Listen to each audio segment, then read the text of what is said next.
Follow the money. That's what I always say. You always follow the money. Yeah. This is Follow the Money with Mitch Moss and Pauly Howard on VSiN. Yes, here we go. Follow the Money. Pauly and JVT. Mitch out. Back tomorrow. Huge show coming up. Live from Circa downtown, Sirius XM channel 158. We'll get to the NHL playoffs in 10 minutes. We'll talk to Greg Wyshynski, senior writer, NHL.com, ESPN.com, NHL senior writer. Mahoney live from Madison Square Garden. Knicks and Pistons tonight. 2 games in the NBA, 4 in the NHL. NFL draft, in-pocket plays. I don't want to overreact. Lot to get to coming up. JVT, how you doing? I would say also, how you doing, but also a disappointing weekend to the start of the NBA playoffs. We only had one close game. Yeah, it was kind of a bummer. None of the games were really that tight. I guess Cavs Heat was okay. Like the Heat were within 7 pretty much the entire way, and then let go of the rope at the end. But we'll see. We'll see if maybe these things can get a little bit better outside of the rematch or game 2 that we'll see tonight between Clippers and Nuggets. It was a somewhat ho-hum weekend if you were really locked in like I was. So let's go. Come on. We're going to get back into this thing. Yep, under 6-2. And you had the T-Wolves blow out the Lakers. And then on the flip side, NHL, nothing but favorites, as every favorite has won and covered the puck line. So this opened as high as Denver minus 150 with the series price. Then it flipped. And game 2 flipped as well. Denver opened the favorite. Now the Clippers are laying 1 on the road. Huge game 2 for several reasons. Number 1, the adjusted series price. Nuggets are minus $1.30. They haven't lost since they whacked Malone, but I think we see it the same way. The Clippers blew game 1. They had a 15-point lead. The officials got involved in the second quarter. They got a tough whistle in the second quarter. Harden was in foul trouble. I thought 2 ridiculous calls against Kawhi. But then, silly fouls, got out hustled, second chance points, and some lazy defense as well. And the Nuggets come all the way back to steal it, and going back to some lazy plays as well. They're up 1 with the ball with 30 seconds, and then Kawhi turns it over. Yep. And then Westbrook hits the big 3 as well. So you get that type of game from Harden. Porter does nothing. He's benched for Westbrook, and you still lose the game. So I would agree with everything you said about this and what we're going to look at. For Kawhi, I think it's going to be pretty interesting because it had been pointed out, I'm going to get the exact date at some point, but it had been pointed out on social media, this is the first game up at altitude for Kawhi since like 2021. And you kind of saw it play out. He didn't close out the first half for them, looked gassed, didn't really perform particularly well. Like you said, just a lazy kind of turnover at the end of that game when you're in a position to potentially clinch the contest against them. So I think that they're going to be a little bit better. Kawhi's going to be better. But you hit on something that stuck out to me, which was the way I framed it. Denver looked like a team that had won playoff games before, that had won playoff series. They were scrapping for every loose ball. It seemed like 50-50 balls, 100% of them went to the Denver Nuggets. The 9 offensive rebounds between both Aaron Gordon and Russell Westbrook was absolutely insane. Yep. But it goes back to, again, the Clippers were doing almost everything the right way, despite the fact that they had an offensive rebounding rate that was as high as it was, 32.7%. In terms of actually like points per missed shot attempt, Denver's metric in the game in game 1 actually would have ranked to the 4th percentile. So, they weren't really still that great, even at second chance opportunities. The Clippers were playing somewhat well throughout this entire game, but they've got to be better, and they've got to keep doing what they were doing. If you remember in the first half, they were using those high pick and rolls of Zubac. They went away from that in the second half. They weren't really using them that much. Yep. It's a big reason why Harden got off to the start that he did. You would think that they look at those issues and fix them here in this spot. The question is just, do you buy at the top of the market and lay a number, which was 2.5 at close in game 1. Mm-hmm. And it's priced in kind of like a must-win territory, too, which I won't go that far. But it's Zubac missed easy bunnies. You got the gift where Joker misses 2. When does he miss 2 free throws? 2 big free throws. Down the stretch, right? Yep. And then he's open for a reason, wide open.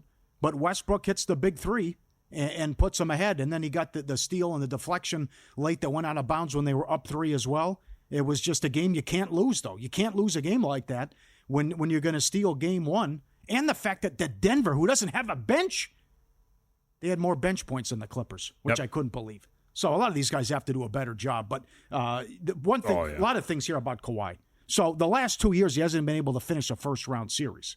But since the break, averaging 25 a game, and his prop is 24.5 tonight with points. He's shooting 52%. He's shooting 44% from 3. So it's been old Kawhi here, and a big reason why they closed 19-3 in the regular season.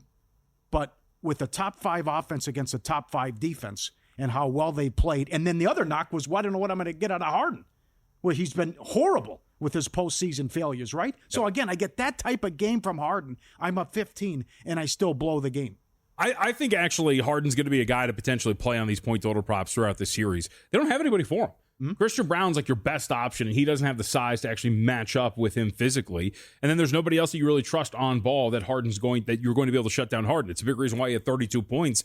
There was nobody that they could use against him. If you're the Nuggets, at least you have Aaron Gordon to put on Kawhi and feel somewhat comfortable in one-on-one scenarios. But there's not really anybody you're putting on Harden that's going to make you feel comfortable.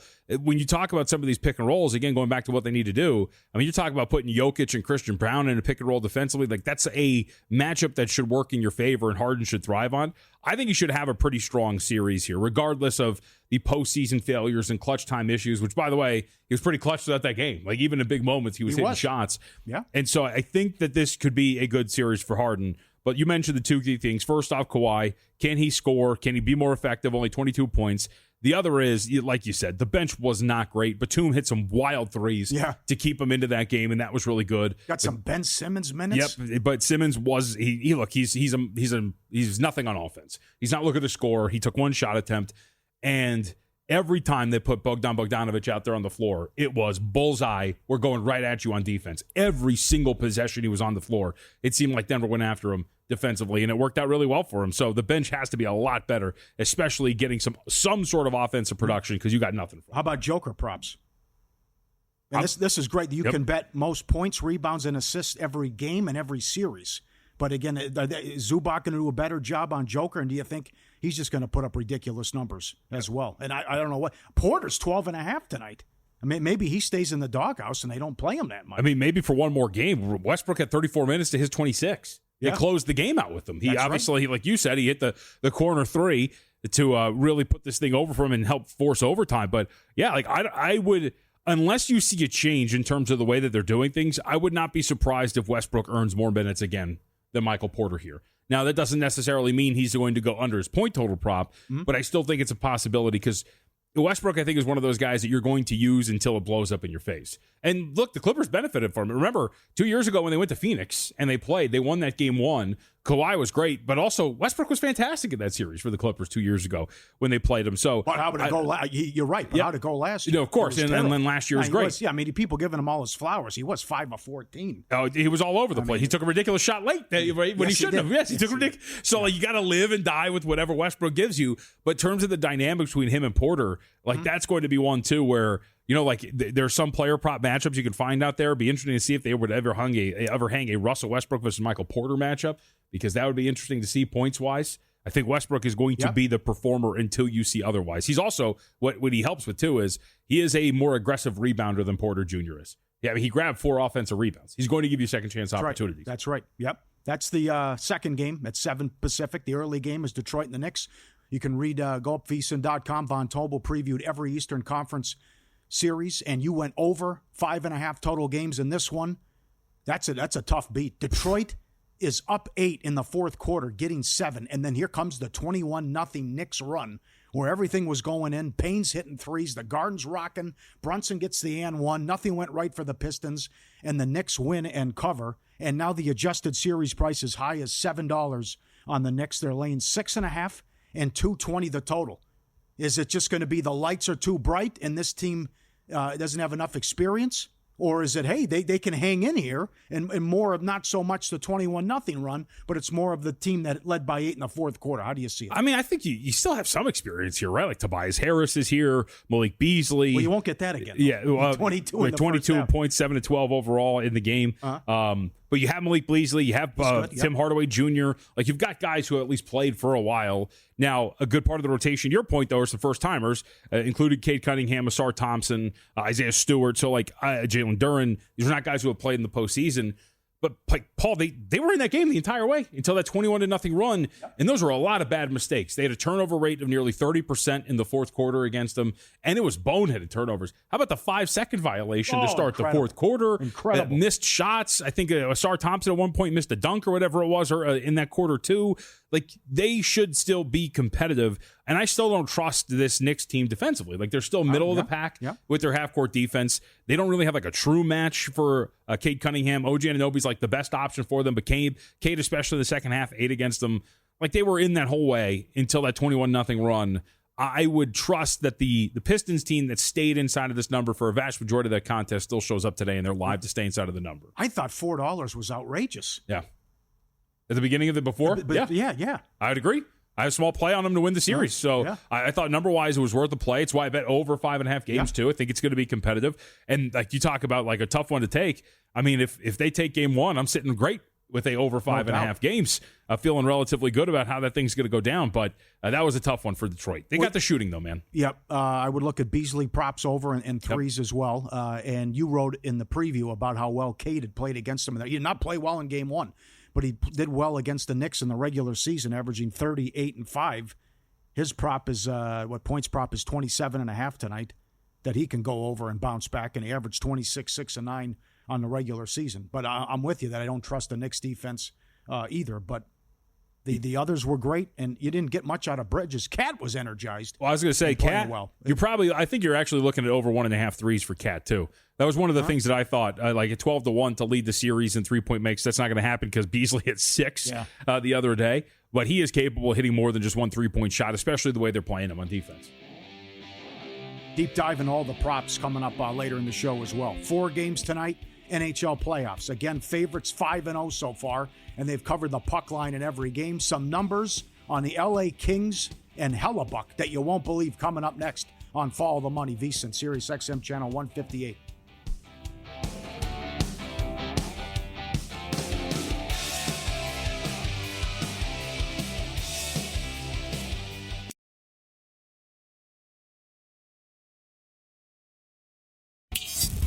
This is Follow the Money on VSiN.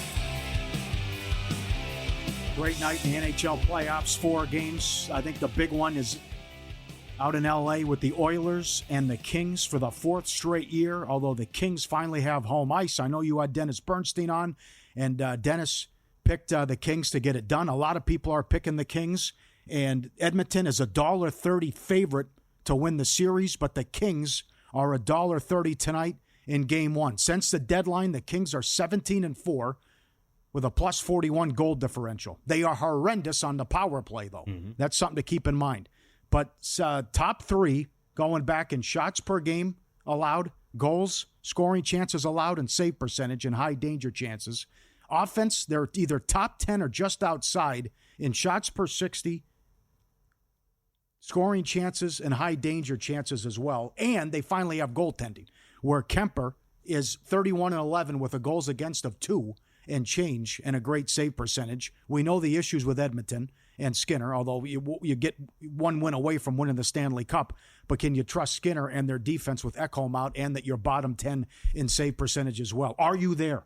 Are you this would be the first time, if they can win, since 1989 and Gretzky, that the Kings can beat the Oilers in the playoffs. I know that it's not the same Oilers team, right? We talked about this with Bernstein, and you hit something that bothers me when you look at some of the metrics is the power play numbers. I also thought down the stretch, the Oilers, if you look at some of the other, like they were actually generating high danger chances at a pretty high clip down the stretch. Weren't playing their best hockey, but still coming into it looked pretty good on offense. I just can't really, I think, reading what I have and talking to smarter people than I when it comes to hockey, can't get there from the price standpoint. It seems like this is much closer on paper than what this minus 130 is, and it seems like this is more about the reputation of what this Oilers team was, especially last year, than opposed to where these teams are accurately at this year. Seems closer to like a pick as opposed to minus 130 without home ice here if you're Edmonton. Yeah. So 27th on the power play. Special teams could decide it. Edmonton, dangerous power play with 2 of the best players in the world, and Kings, second fewest goals allowed on the season. Maybe the home ice is the key here. I like the Kings though, and I bet the Kings to win the series. Oh. It's going to be a great series, but I think Game 1 tonight's pivotal as well. That the fact that the Kings, the Oilers have been on this bad funk, and LA's been playing great hockey for a couple months now. Yeah, well, and we hit on with his Bernstein, which was like, and I even asked him like, how important really is home ice in general? in some of these series. And he said, like, maybe not until game 7. You know, like if you have a game 7 at home, maybe that really matters. But the way these goaltenders play really do slant series in either direction. Doesn't really matter where you're playing until you get to the final game. Okay. All right. I'm glad you went in that direction too. So I'll rip the schedule in about an hour. It's incredible it's a garage league, what Bettman does with the schedule every year. But this is game 2 tonight with the Jets and the Blues. Winnipeg somehow won and covered the puck line, and they got the empty net goal as well. They were losing with 10 minutes left, and it was tied with a minute left, and they win 5-3. But there's 3 things working against the Jets, and we're rooting for them. Number 1, Canada curse. Canada hasn't won a cup since 93. Number 2, President's Cup trophy curse, and Hellebuck in the playoffs. He wasn't bad in game 1. The second goal wasn't his fault. They could have cleared the zone 3 times. It was ridiculous to give up that second one. The last 2 years in the playoffs, he's 2-8. He was a sieve last year against Colorado. He's atrocious. Couldn't stop a beach ball. Since the Western Conference Finals against Vegas, going back 18-19, he's 9-19. Career in the playoffs now, he's 19-27 with a goals against of 3. And also in the last 2 years, the save percentage is .878 and 9.8 more goals than expected. Remember what Subban did when he called them out with the 4 nations. Yeah. But I don't care about the regular season and your Vezina trophies. Win a big game. And up to this point, he hasn't been able to do it. So they got the big win even though they played well. They're so good offensively. They're number 1 in goals. They're one of 3 teams that are top 5 in both goals scored and fewest goals allowed.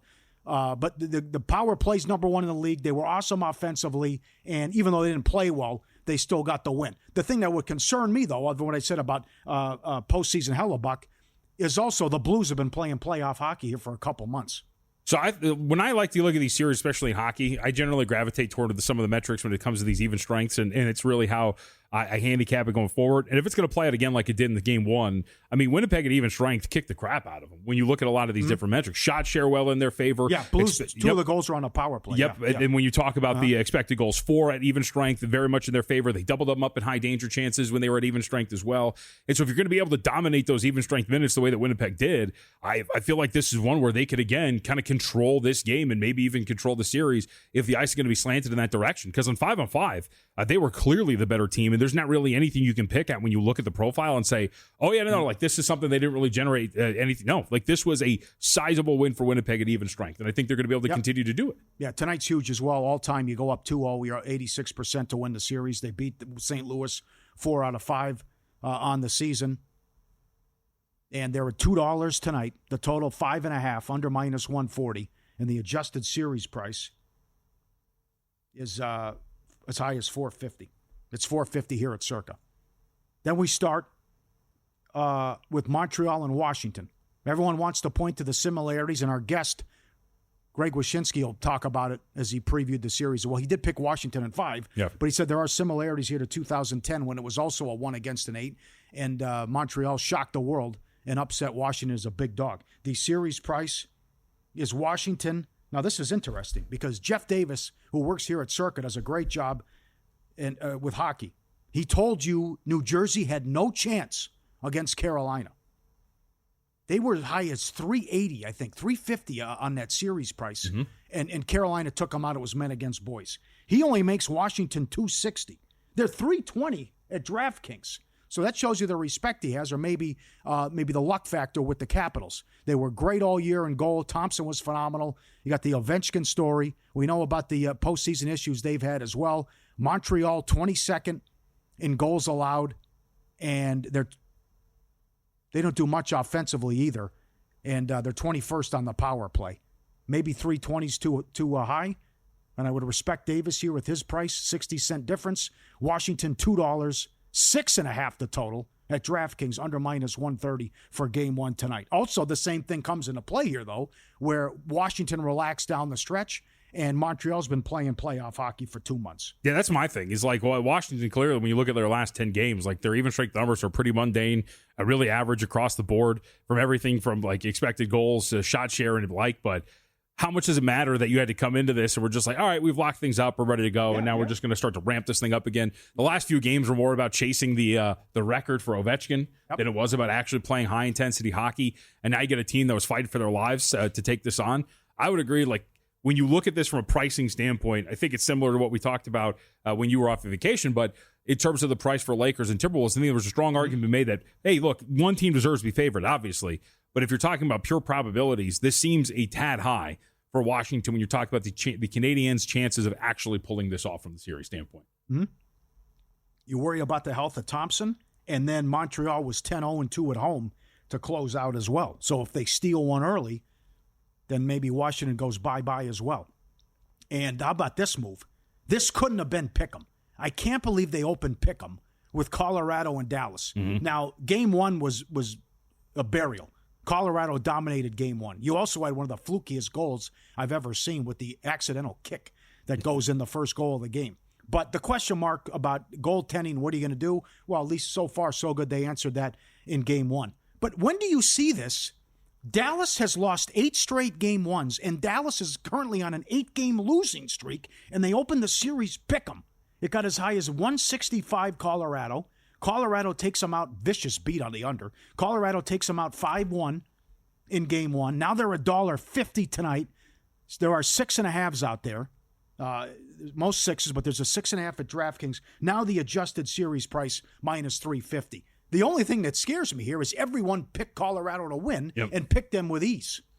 I think you can make the argument that Dallas is a little bit live, especially from a Game 2 standpoint. You go back to Game 1, and again, like shot share, it was in favor of Colorado, but everything outside of that, it painted a pretty tight picture when you're talking about even strength. Expected goals 4, there's like a minimal difference between the two teams.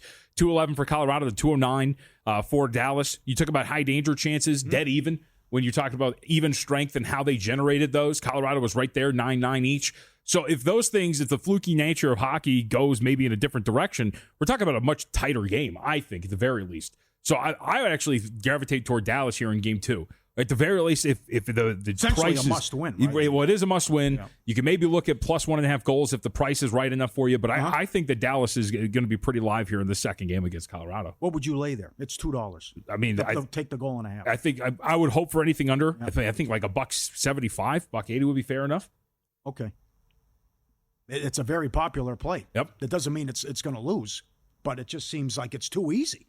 I mean, how Game 1 went, they've lost 8 games in a row. And not only, forget about this year, most people are picking Colorado to go to win the whole thing. NBA playoffs are here. So is the VSiN Killer Sports NBA Playoff Challenge. We've invited 15 sharp minds from the world of VSiN and Killer Sports to go head-to-head, 38 picks each from the start of the playoffs all the way through the finals. That's a total of 570 playoff picks, all available to VSiN Pro subscribers. Everything we want through August 1st, including this, for $59. VSiN.com/subscribe to sign up today. 570 NBA playoff picks. VSiN.com/subscribe. The biggest surprise over the weekend may have been on an NBA pregame show next.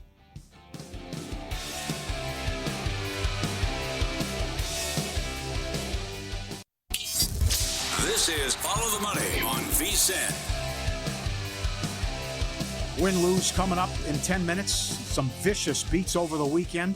And Greg Wyshynski, ESPN.com, to talk NHL playoffs as well. Also go out to the Garden in an hour, talk to Brian Mahoney after the Garden was on fire as the Knicks win Game 1, Game 2 tonight coming up against the Pistons. A lot of people had their feelings and their wallet hurt by what transpired on the pregame show yesterday on TNT, where they announced the finalists for all the NBA awards. Yeah. Were you, livid, outraged, pissed? Did you expect this? Dort, not even a finalist for Defensive Player of the Year. I love what Hartenstein said after the game last night. Apparently, we have to get a podcast. So that's the thing. I'm more shocked, and this was pointed out yesterday by many people, including Tom Haberstroh, who pointed out, let me get the exact wording of it. OKC went 68-14 with the largest point margin in NBA history. They had one finalist for the awards markets. Yes, well said. Right? And it was Shai Gilgeous-Alexander. Yeah. It's amazing watching that and seeing all of these names and not seeing more than just one OKC player. And to me, that's where I kind of was a little indignant. There were guys like Lou Dort and others that were deserving of more recognition for their awards. And the fact that the voters could not do enough to actually get some of these guys on there, I think is pretty shocking, to say the least. I'll say this every year. It's the same thing I do with MLB TV, but I buy it every year anyway, which is I'm not doing this again, right? Like right, I'm not betting the teams awards. blacked out and Right. I'm not buying it. And every year I'm like, I'm done betting these awards. It's so stupid. They never have any idea. It's never exactly what the award is. And I'm sure I'll say it again next year when I get burned. But I was surprised at some of the finalists, including the fact that only Shea was the lone Thunder that got some recognition. Yeah, and I'm repeating myself, but again, last year you gave it to Gobert because he was on the best defensive team by a mile, even though Wemby was the better player. And if you want to talk about intimidation, and I saw several game after game, guys would turn down 2-on-1 breaks because of the intimidation factor. They didn't want to go against him. And they gave it to Gobert. So here you have this elite team defensively and so many studs, and you can't even get them to be a finalist. And it's Daniels, Green, and Mobley. And then Mobley, Mitch is right, Mobley gets played off the floor when they play the Celtics. Zubac, actually, Tim Bontemps, ESPN.com, voted for Zubac. He's not even a finalist either. Yeah. And he was getting some support. I mean, that surprised to me. I thought Zubac was actually going to make the finalist, and I didn't think that many people were going to have enough for Dyson Daniels that he would make the final three. Because, again, you talk about best player, best defensive team. Dude, he's been their backstop all year long. They're one of the best defenses in the NBA, and it's in large part due to him as a rim protector, the ability to stay on the floor, his rebounding. I was surprised that he was there, or he was not there for Defensive Player of the Year, but he was there for Most Improved Player. And, in fact, Dyson Daniels was a finalist for 2 awards. So I'm curious to see if he wins what he wins here, because he's a finalist for Most Improved and for Defensive Player of the Year. Yep. Sixth Man of the Year was kind of surprising to me. I think it should. Okay, how so? I think Beasley should win the award. I think even though the too. odds. What? I think he should too. Yeah. That's why I'm going to be curious to see if he's going to be able to take this thing home. The third place was I was going to see who was going to come in at third. Ty Jerome had done a pretty good job all year long. Mm-hmm. So I'm assuming he's the heavy favorite to finish third. And it's just whether or not Malik Beasley gets enough here to usurp Peyton Pritchard for an award that I think many people chalked up as his really early in the year. How about MVP? I know 3 people who've said they voted for Joker. I know. I think in the 60, 10, and 10 game put him over the top. I think he's got a chance. I think he does too. I think the odds are wrong. Yeah, I think too. We're wrapped up in the final straw poll, which the votes were submitted for the final straw poll prior to the game that you're referencing. The other point that should be made is, remember, the straw poll does not include. It is not the voters. It is not all of the voters. Some of the people included in the straw poll do not have a vote. I don't know the degree or the number of voters who don't. So it is a somewhat accurate representation of how the award's going to shake out. It's never been wrong. But I will say to the degree to which maybe this is in favor of Shea, I think is not as strong as many believe it to be. And I do think there's a lot of people out there. There's been some that have vocalized it. I think like Bill Simmons was one that said, like, I'm leaning. I'm going to the Jokic season. So he did. We'll see. He's on record. Yep. So was Russillo as well. How about Coach of the Year? Is it Atkinson or Bickerstaff? Detroit first. It's hilarious because they fired Bickerstaff and they brought in Atkinson. Then they get the 1 seed. But Detroit's the first team in NBA history to triple their win total from the previous year. I mean, I don't know. So both of those guys obviously deserve it. They're finalists. Actually, when I saw Udoka, and I've got Udoka at like 450 to win Coach of the Year, I maybe I'm looking at this the wrong way because I have this ticket.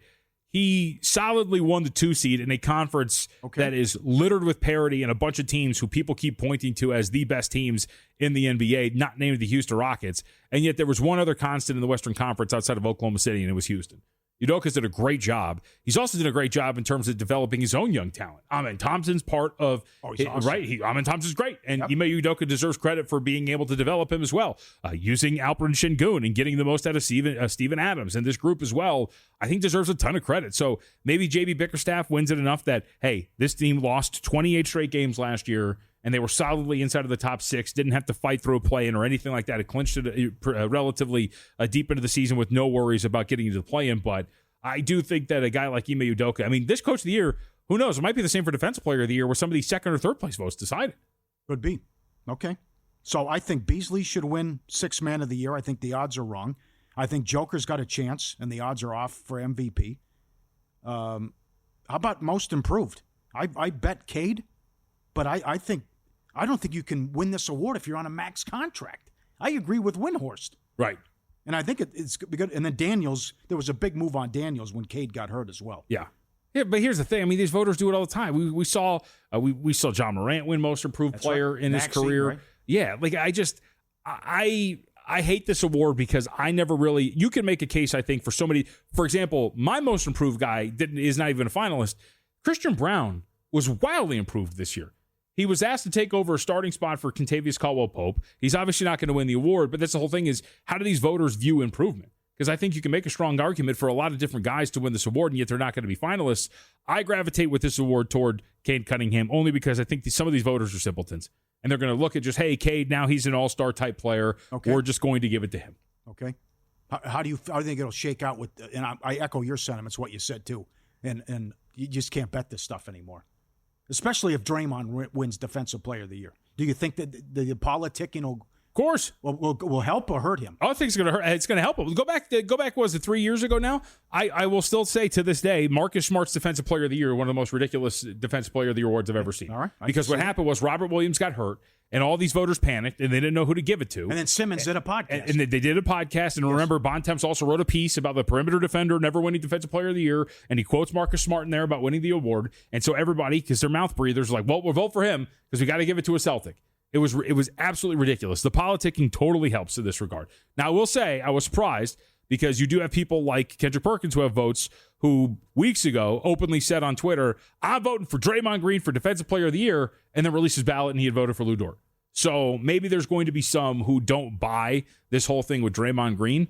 I think it's going to be pretty tight. This, among all of them, very much screams, dude, if you have like more third place votes than second from the other guy, you might be able to snag this thing. So I don't know. I think it's going to be really tight. All right. And I Joker to me has to be Clutch Player of the Year too. And Brunson was like $5. Yeah, I think they're probably. Who's been more clutch than Joker? So here's the thing: is do the voters take the tact of, well, I'm not going to vote Jokic for MVP, but I got to give him something. So we're going to give him Clutch Player of the Year, to your point, and then give him the award because it's almost like a runner-up. Here's your award because you had a historic year, but I didn't give you MVP. Could be the case. Clutch numbers are very good for him. That's not bad. Yeah, that's not a bad angle. I'm with you though. Going back to MVP, I think my man's got a shot. Sure he does. Absolutely.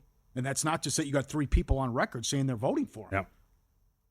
Yeah. He's having a career. I keep saying it. He's having a career year as a 3-time MVP. Well, how about the on-off numbers? It's insane. That's the selling point. Of course. We're all-time good, or we're the worst in the league when I'm on the bench. There's not a competition. That's right. Oh, that's so good. Under a playoff team without Shea. That's one of the most incredible stats I've ever seen or heard. About with that, they're the number 1 offense in history. When you're on the bench, they're the worst team in the league. Come on. Want to bet smarter, not louder? Check out the Sharp Plays, sharpplays.com, where real bettors go to get ahead.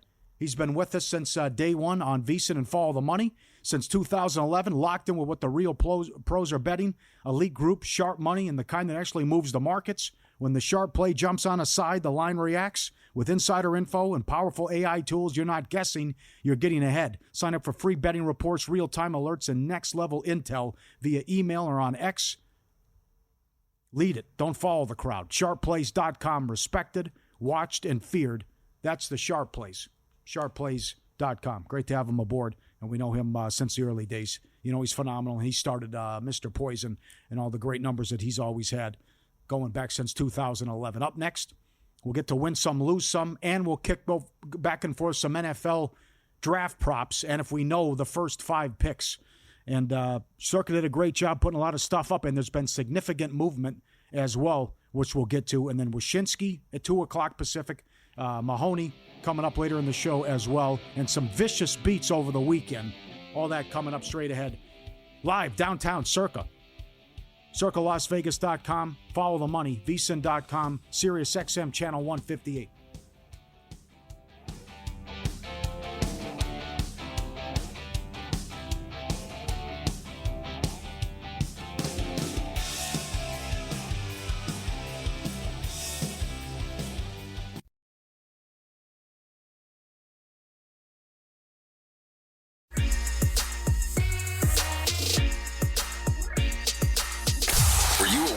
Night? Wow, winning. Or was it a rough one? Well, they can't all be winners, can they? Loser! You're a loser! Pauly Howard recaps the night in sports betting in Win Some, Lose Some. Let's start with a lot of soccer. Why not? And for the first time, I think we go Bundesliga. Stuttgart and Union Berlin. First time in Bundesliga history. 8 goals in the first half. How about this? No one scored in the second half. It was 4-4 at halftime, and that was the final score. Incredible. Oh, If you watch that, that's nuts. 4-4 at the half. Southampton, West Ham draw in the Prim, plus 340. Crystal Palace, Bournemouth draw, plus 240. All this happened this morning. Burnley and Leeds back in the Premier League. They were promoted after their wins this morning in the Championship League. Derby County, plus 330. Sheffield Wednesday, plus 230. Plymouth, plus 340. Blackburn, plus 250. Charlton, plus 280. Walsall, draw, plus 330. Cheltenham Town, 5-1. And Bromley, 3-1. NBA, the Thunder. 6th team in playoff history to win by 50 points. And they opened 11.5 and closed 13.5. That thing. How about this? Memphis, their first fast break points came at the end of the third when Bagley hit them shot beyond half court. Come on. Couldn't believe it. Brutal scheduling spot for him, too. Well, I feel like I want to give him a little bit of credit here. It was all-timer, yeah. You play Friday, and then you got to swing back around Sunday on the road to play the early game. But, man, that was an ass-kicking. I don't like the comments after the game. What about John? You're getting blown out. He's laughing on the sideline. Yeah, we'll never play like that like, again. You sure? Really? I'm not saying you're going to lose by 50 again, but it's like they played you 5 times and kicked your ass every time. Every time. I still go back, this was like 2 or 3 months ago, Pauly. Remember, it was the second leg of a back-to-back, third game of 4 nights for OKC. Memphis had 2 days off. They were at home on Saturday. They were at that point, they were like the 3 seed. They're like, here we go. Let's make our mark. Let's show everybody this is the spot. They got mollywopped. They don't have a shot against this team, man. Some places don't even put a series price up. Yep. Like that number's so high. Celtics, Magic under 209 down to 205. Lakers, T-Wolves under 219 down to 215.5, no problem. Hockey, Hurricanes 180 up to 235. And favorites in the NHL playoffs so far, 5-0 straight up, and they've covered the puck line. Also from Jonathan Davis, they've gone over their team total, over 3.5 as well. Subscribe, be part of the team, vsin.com. Our radio and podcast friends, you always want to see these tweets and videos at Pauly Does Vegas on Instagram. Send it in, we'll put you on. This is at Marlins games. You know, at these nice steakhouses, they have the seafood tower, which I've ordered several times, and I know it's what's the place called now? What's the place at Red Rock? T-Bones? Thank you. Yep. T-Bones. Yep. T-Bones has it. It's I've very gotten good. it there. Yeah. Yeah, it's awesome. Yep. Well, this is the hot dog tower. Up top, you got the fries, the sausages, and the hot dogs. And then you go 4 hot dogs with baked beans, and at the bottom you go 4 corn dogs. $85. What do you think? It's just gonna. I don't know. The hot dog I'm a big tower. corn dog guy, but that's a lot of ween right there. Oh, you need some help, no doubt. Need the friends or little too or phallic. chestnut. Yeah, sure. The top's not bad, but it's creative. Sure. Seafood tower at the steakhouse. What's at the top? That's the fries, the sausages, and some other stuff. That looks pretty good. The top. Yeah. I'm a corn dog guy. I like the stuff at the top. You need to mix it up though, like some Korean corn dogs mixed up in there. You know what I mean? You ever had one of those? No, I haven't. Oh, buddy, you're in for a treat. Really? You got to try it out.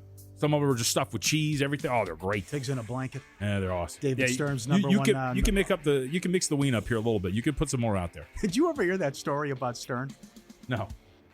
Every event they would go to and he was at, pigs in a blanket had to be on the menu. It was his number one go-to thing. Really? And he'd be outraged if it wasn't on the menu. Everyone knew, Stern loved pigs in a blanket. That's such a weird.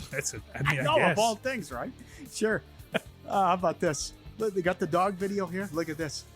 All right, I'll pretend to dip the nacho in. No. Dip it.